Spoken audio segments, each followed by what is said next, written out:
Selamat pagi Ibu, Bapak, dan saudara-saudara yang dikasihi Tuhan kita Yesus Kristus. Pagi ini kita berjumpa lagi dalam sapaan dan renungan pagi GKI Salatiga hari ini, Selasa 23 April 2024. Bersama saya, Beni Kailola. Sebelum kita merenungkan firman Tuhan, marilah kita berdoa terlebih dahulu. Tuhan Bapa kami yang bertahta di dalam kerajaan sorga, pagi hari ini kami kembali menghadap kehadirat-Mu untuk bersyukur dan berterima kasih atas penyertaan-Mu dari malam hingga pagi hari ini. Sehingga pada pagi hari ini kami dapat bangun dalam keadaan sehat, tidak kurang suatu apa. Tuhan, sebelum kami menjalani kehidupan dan kegiatan kami di hari ini, kami rindu untuk mendengar firman-Mu. Bukalah hati dan pikiran kami, agar kami mampu memahami firman-Mu, serta kehendak-Mu bagi kami. Dalam nama Tuhan Yesus kami naikkan rasa syukur dan doa kami. Amin. Tema renungan pagi ini adalah mengampuni kesalahan. Adapun firman Tuhan pada pagi ini diambil dari 1 Yohanes 1 ayatnya yang ke-9 yang berbunyi demikian. Jika kita mengaku dosa kita, Ia setia dan adil, sehingga Ia akan mengampuni segala dosa kita dan menyucikan kita dari segala kejahatan. Ibu, Bapak, dan saudara-saudara yang dikasihi Tuhan Yesus Kristus, apakah Simpson sudah selesai ketika ia jatuh dalam rayuan Delila? Apakah Daud sudah selesai ketika ia berzina dengan Batsyeba? Apakah Petrus sudah selesai ketika ia menyangkal Yesus? Tidak, bukan. Kisah mereka masih berlanjut. Bukankah akhirnya mereka menjadi orang yang dipakai Tuhan secara luar biasa? Menjelang matinya, Simpson berhasil membunuh sedemikian banyak musuh. Daud menjadi raja terbesar dalam sejarah Israel. Dan Petrus menjadi salah satu soko guru gereja mula-mula.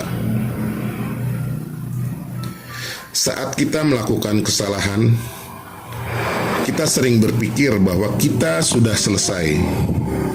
Tak hanya itu, dakwaan demi dakwaan mulai menyerang kita. Puncaknya, kita merasa Tuhan tidak lagi mengasihi kita dan tidak mungkin lagi memberkati kita. Itu cara pandang yang keliru. Jika kita berpikir demikian, kita sama saja merendahkan kasih Tuhan, menganggap kasih Tuhan begitu dangkal sehingga tidak cukup untuk menampung kesalahan-kesalahan kita.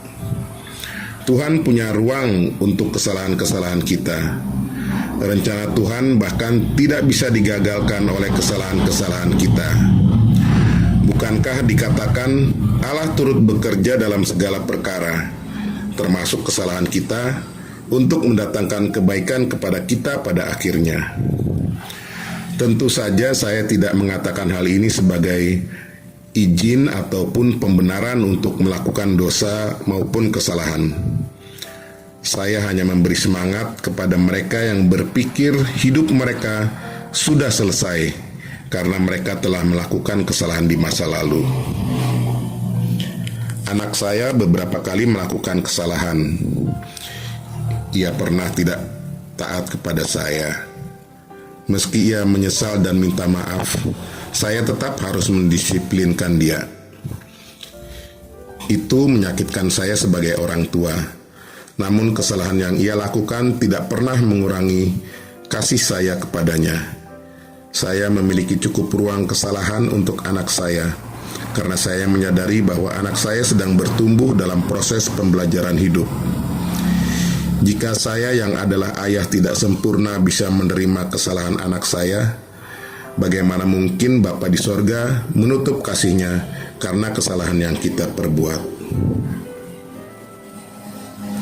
Ibu, Bapak, dan saudara-saudara yang dikasihi Tuhan Yesus Kristus, Demikian sapaan dan renungan pagi ini. Mari kita berdoa. Tuhan, kami bersyukur sudah merasakan kasih dan kuasa-Mu. Biarlah kami terus meyakini bahwa keberadaan-Mu itu tidak berubah sampai saat ini.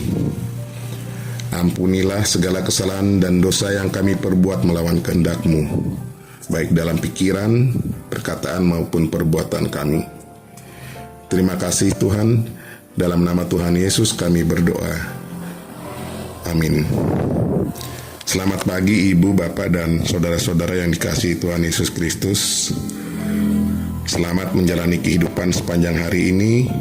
Selalu bersyukur atas apa yang Tuhan beri. Tetap andalkan Tuhan Yesus dalam setiap rencana dan pergumulan hidup kita. Serta berilah ampunan kepada sesama kita. Tuhan Yesus memberkati.